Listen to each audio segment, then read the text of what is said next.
Car speed పెంచబోతోందా? యువ రక్తంతో జోష్ వస్తుందా?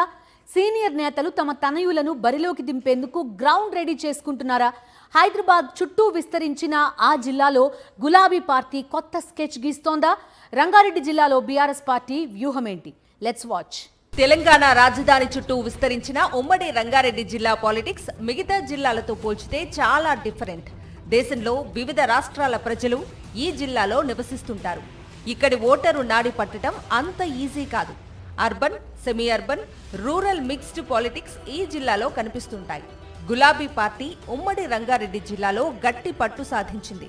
పాత ఉమ్మడి రంగారెడ్డి జిల్లాలో 14 అసెంబ్లీ నియోజకవర్గాల్లో గత అసెంబ్లీ ఎన్నికల్లో 10 స్థానాల్లో విజయం సాధించి గులాబీ పార్టీ సత్తా చాటుకుంది.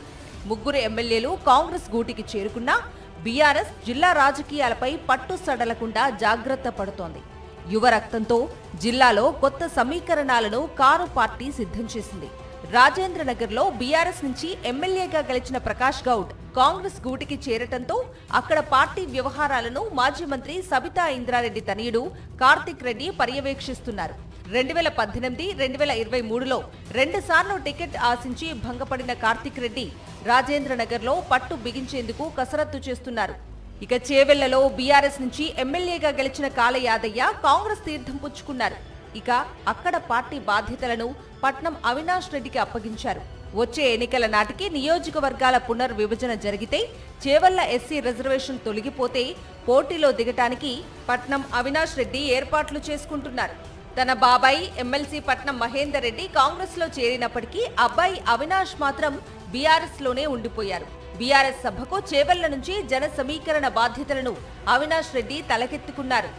షాద్నగర్ కారు తాళాలను మాజీ ఎమ్మెల్యే అంజయ్య యాదవ్ తన తనయుడు రవి యాదవ్ కు అప్పగించాలని చూస్తున్నారు. రవి యాదవ్ గతంలో ఎంపీపీగా పనిచేశారు. వచ్చే ఎన్నికల్లో తన తనయుడికి అప్పగించేందుకు గ్రౌండ్ రెడీ చేశారు. వరంగల్ సభకు రవి యాదవ్ షాద్నగర్ నుంచి భారీగా జన సమీకరణ చేస్తున్నారు.